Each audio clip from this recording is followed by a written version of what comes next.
Front Row MMA, we're here at Cage Warriors 73, and we're with Nad Narimani. Commiserations on the result of the title fight, but what a hell of a fight.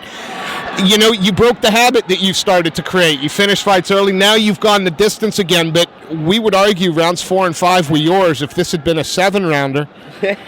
You know, I know we're talking to you after a loss of the title fight, but is it too early to take anything positive from the performance yet? No, you know, it's life, innit? You know, life goes on. There's worse things that can happen at sea.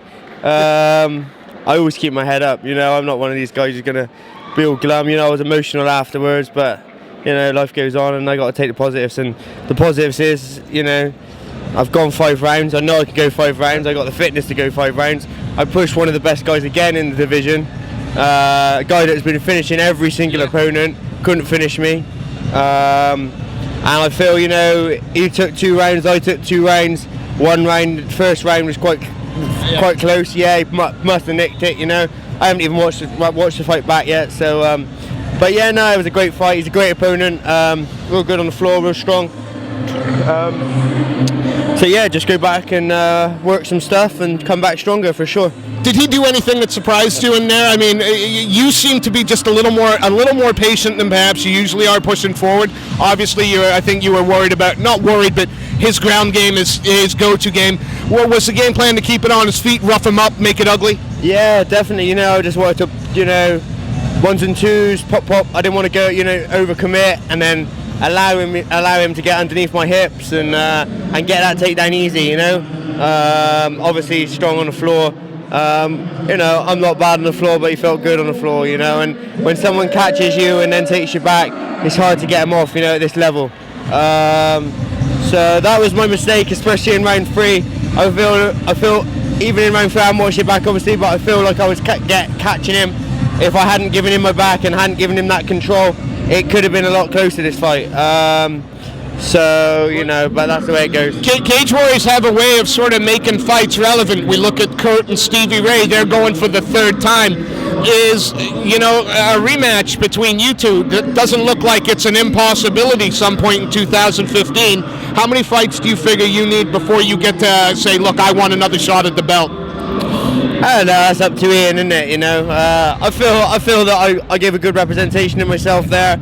I feel I probably could have done a little bit better, you know, definitely. I feel I could have beat him, but, you know, we'll just see what Ian says. We'll go back to the drawing board, see what Ian says. Seemed to me over the first couple of rounds, you guys were enjoying yourselves, you were smiling a lot, there was a little bit of talking back and forth. What were you saying to each other in there?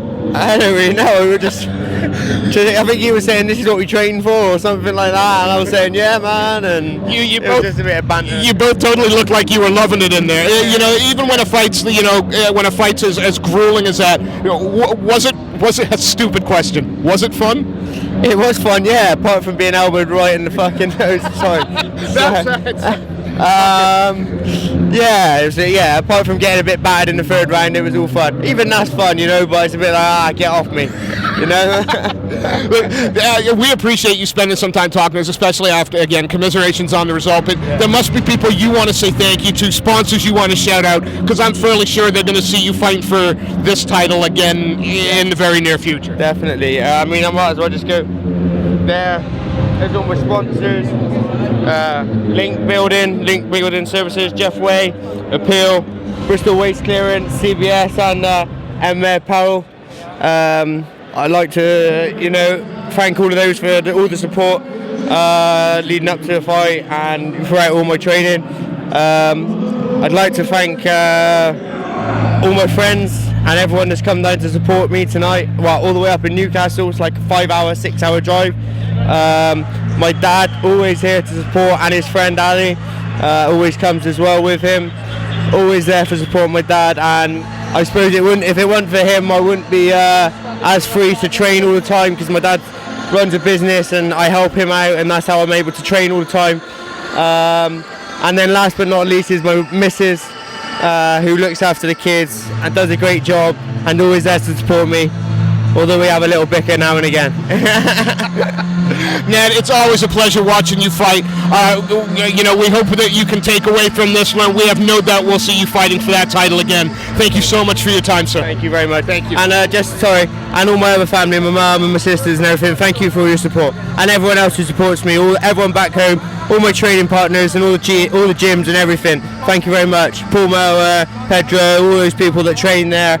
And basically everyone I train, there's too many people to mention, but anyone that trains with me and helps me, thank you very much. You make me what I am, yeah? Thank you. I gotta say, what's a little unfair is he's been in a 25-minute fight and he still looks a bit better than me. Unbelievable. Ned, always a pleasure, Seriously, sir. Thank you for your time. Take care.